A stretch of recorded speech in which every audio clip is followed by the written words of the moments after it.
Is Salman Rushdie's knighthood an insult to Muslims worldwide? Shirely Williams. I think it was a mistake. I think that if it was, as it's said to be, a reward for lifelong literary endeavour, then all I can say is that I think the timing was very odd indeed. I want to say very clearly that I don't believe the Prime Minister had anything whatsoever to do with it. I think it came up from a departmental proposal, which is what usually happens with knighthoods, and that a lot of the political sort of firestorm that started has been started quite incorrectly. Nevertheless, I think the Department of Culture and the media, which I think put his name forward, were not very wise to do it in that way. This is a man who has deeply offended Muslims in a very powerful way, who's been protected by the British police against threats of suicide for years and years, at great expense to the taxpayer. And frankly, I think that it was not wise and not very clever to give him a knighthood.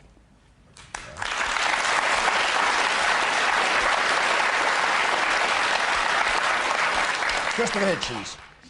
I think that's a contemptible statement, and I think everyone who applauded it should be thoroughly ashamed of themselves.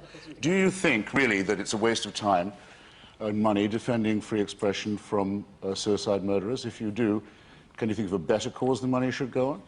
When I hear idle talk about how this country and this culture could or should punch above its weight, as we say, I think, well, what do we have that's better than our language? And isn't it extraordinary that we have an author who has helped spark a renaissance of writing in the subcontinent that's produced a whole new branch of English literature there, written in our language, who knows it better than, I may say, some of our politicians appear to do. Tariq Ramadan, who you may have heard of, who's become something of a self-appointed spokesman for Islam in Western Europe, had the following to say the other day, a man with whom I've often disagreed. He said, "It is entirely up to the British who they nominate for an award." I hope you'll at least agree with that. Oh, you don't, all right. He went on to say something perhaps you don't know. He said the protests against it in Pakistan are purely a matter of violent, vicious internal politics there.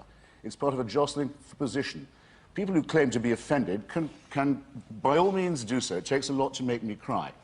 But people who say, I'm so offended I'm going to start suicide bombing in my country, have to be told, no, that's an unpardonable interference in our internal affairs. And it shouldn't have been our High Commissioner who was called in by the Pakistani government to be lectured. We should have hauled in the envoy of Pakistan here and said, stop that right now, or do without all the aid we give you.